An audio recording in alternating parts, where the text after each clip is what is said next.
బాతుల కన్నడు. ఒక గ్రామంలో ఒక పేదరాలికి కన్నడనే కొడుకు ఉండేవాడు. తల్లి వాడి చేత ఏ పని చేయించలేకపోయింది. ఎవరి దగ్గరనన్నా కమతగాడుగా పెడదామంటే నేను ఎవరి కింద పని చేయను అని మొండికెత్తేవాడు. పేదరాలికి 2 ఆడబాతులు, ఒక మగబాతు, 16 పిల్లబాతులు ఉండేవి. ఒకనాడు వాడి తల్లితో పిల్లబాతులను పట్టణంలో అమ్ముకుని వస్తానని బయలుదేరాడు. పట్టణంలో వ్యాపారస్తులందరూ పెద్ద సంతలా ఉంటుంది. కన్నడు బాతులను తోలుకొని అక్కడికి చేరేసరికి వీరాస్వామి అనే ధనికుణ్ణి చూసి బాతులను అమ్ముతాను అని అన్నాడు. బాతులను ఎలా అమ్ముతావు అని అడిగాడు వీరాస్వామి. జత 2 వెండి వరహాలు, దేవుడు అడిగినా అంతకు తక్కువగా ఇచ్చేది లేదు అన్నాడు కన్నడు. ఈ వీరాస్వామి నగరమంతా కొనగల ధనికుడు. ఆయన కన్నడితో, దొంగ వెధవా, నాతో బేరం ఆడగలవాడివా నువ్వు? జతకు 2 సత్తుమాడలు ఇస్తాను అన్నాడు. వెండి వరహాలని చెప్పావు కాదా అన్నాడు కన్నడు. ఈ వెధవని ఇంటికి పట్టుకురండి, బాతులను కూడా తోలుకురండి అని వీరాస్వామి తన వెనక ఉన్న 2 నౌకర్లతో అన్నాడు. కన్నడిని వాడు వీరాస్వామి ఇంటికి ఈడ్చుకుపోయి యజమాని ఆజ్ఞ మీద చింతబరికతో 25 దెబ్బలు కొట్టారు. బాతుల ధర వాడికి 6 రూపాయలు ముట్టింది. దెబ్బలు తిన్న కన్నడు దీనికి 3 వసూలు చేయకపోతే నా పేరు కన్నడు కాదు అనుకున్నాడు. వీరాస్వామి మరింత మండిపడి కన్నడిని మరో 30 దెబ్బలు కొట్టించి పంపించేశాడు. తర్వాత కన్నడు చాలా ఏళ్లపాటు ఊళ్ళ వెంట తిరిగి బతుకుతూ పెద్దవాడయ్యాడు. కానీ వీరాస్వామి మీద వాడుకున్న కసి ఏమాత్రం తగ్గలేదు. కొంతకాలానికి వాడు వీరాస్వామి ఉండే పట్టణానికి తిరిగి వచ్చి వీరాస్వామి కొత్తగా ఒక పెద్ద భవంతి కట్టిస్తున్నట్లు విన్నాడు. వెంటనే వాడు వడ్రంగిలాగా వేషం వేసుకొని ఇల్లు కట్టే చోటుకు వెళ్ళి అక్కడ ఒక పక్కగా పేర్చి ఉన్న కలపను తనిఖీ చేయసాగాడు. వీరాస్వామి వాడిని చూసి దగ్గరికి వచ్చి, ఎవరు నువ్వు? నీకు కలప నాణ్యం తెలుసునా ఏమన్నాడు. నేను దూరదేశపు వడ్రంగినండి, అంతో ఇంతో పేరు తెచ్చుకున్నవాడినే, కలప నాణ్యం తెలియకేం అని అన్నాడు కన్నడు. ఈ కడుతున్న ఇంటికి ఈ కలప తగిలి ఉంటుందా అని వీరాస్వామి అడిగాడు. ఇల్లు తగినట్టు ఉండాలంటే ఈ కలప పనికిరాదు అన్నాడు కన్నడు. వీరాస్వామి కొంచెం ఆలోచించి, నా ఇలాకాన కొంత అడవి ఉన్నది, అక్కడికి పోదానురా, పనికి వచ్చే చెట్లు చూపించు గాని అన్నాడు. ఇద్దరు కలిసి చెట్టు కొట్టేవాళ్ళని వెంట పెట్టుకుని అడవికి వెళ్ళారు. కన్నడు కొట్టదగిన చెట్లను ఎంచి పనివారికి చూపుతూ వీరాస్వామిని అడవి లోపలికి తీసుకుపోయాడు. నిర్జనమైన ప్రాంతంలో కన్నడు వీరాస్వామికి ఒక చెట్టు చూపించి, ఇది ఉత్తమము అయిన చెట్టు, దాని కైవారం కొలవండి, ఎంత ఉందో చూస్తాను అన్నాడు. వీరాస్వామి తన 2 చేతులతో చెట్టును చుట్టాడు.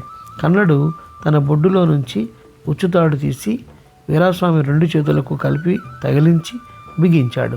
తర్వాత వాడు ఒక బెత్తం చెట్టు నుంచి విరిచి తన కసి తీరిన దాకా వీరాస్వామిని బాది వీరాస్వామి జేబులో ఉన్న డబ్బుల సంచి తీసి తన బాతుల ధర తీసుకొని, నేను వడ్రంగిని కాను, కన్నడిని, బాతుల కన్నడిని, నాకు డబ్బులు ఎగవేసి 55 దెబ్బలు ఇచ్చావు, దెబ్బలకు బాకీ తీరింది, బాతుల ధర వసూలు చేసుకోవడానికి మరి 2 సార్లు వస్తాను అని చెప్పి అక్కడి నుంచి వెళ్ళిపోయాడు. వీరాస్వామి మనుషులు తమ యజమాని కోసం చాలాసేపు వెతికి చివరకు జాడ తెలుసుకొని ఆయనను ఇంటికి చేర్చారు. వీరాస్వామి దెబ్బల బాధతోనే కాక భయంతో కూడా మంచం పట్టాడు. కొద్ది రోజులు గడిచాక వీరాస్వామి మంచం పట్టినట్లు కన్నడికి తెలిసింది. వాడు వైద్యుడిలాగా వేషం వేసుకొని ఊరి సత్రానికి వచ్చి వీరాస్వామి జబ్బు గురించి మాట్లాడుకునే వారితో, ఆ పెద్ద మనిషికి నేను క్షణంలో నయం చేయగలుగునే అన్నాడు. ఈ వార్త వీరాస్వామికి అందింది. ఆయన కొత్త వైద్యుడిని తన ఇంటికి పిలిపించాడు.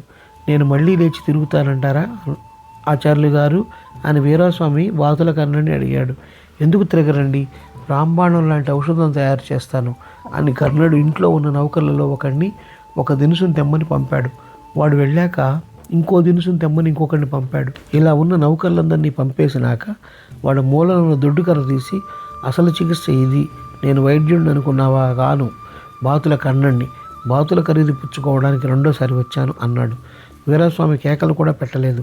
భయంతో ఆయనకు నిలువుగుడ్లు పడిపోయాయి. కన్నడు కర్ర అవతల పారేసి పెట్టెలన్నీ వెతికి బాతుల డబ్బు పుచ్చుకొని ఇంకొకసారి వస్తాను అంటూ వెళ్ళిపోయాడు. తర్వాత చాలా ఏళ్ళు గడిచాయి. వీరాస్వామి మళ్ళీ లేచి తిరుగుతున్నాడు. ఆయన బాతుల కన్నడిని పూర్తిగా మర్చిపోయాడు కూడా. కన్నడికి మాత్రం మరొకసారి వీరాస్వామిని కలుసుకోవాలని అనిపించింది. ఒకరోజు ఉదయం వాడు పట్టణంలో వర్తక స్థానానికి చేరాడు. వీరాస్వామి ఇంకా అటుకేసి రాలేదు. ఒక మనిషి గుర్రాన్ని అమ్ము చూపుతూ కన్నడికి కనిపించాడు. కన్నడు దాని గురించి అడిగితే, ఈ గుర్రాన్ని మించి పరిగెత్తగల గుర్రం ఈ దేశంలో లేదు అన్నాడు ఆ మనిషి. నేను చెప్పినట్టు చేసావంటే నీ గుర్రాన్ని నేను కొంటాను అన్నాడు కర్ణుడు. ఏం చేయమన్నావో చెప్పు అన్నాడు ఆ మనిషి. బండి మీద షావుకారు వీరాస్వామి వస్తుంటాడు. నువ్వు ఎదురు వెళ్ళి ఆయనతో నేను బాతుల కర్ణుడిని అని గట్టిగా అను అని వెంటనే వేగంగా వచ్చేయి, లేకపోతే ప్రమాదం అన్నాడు.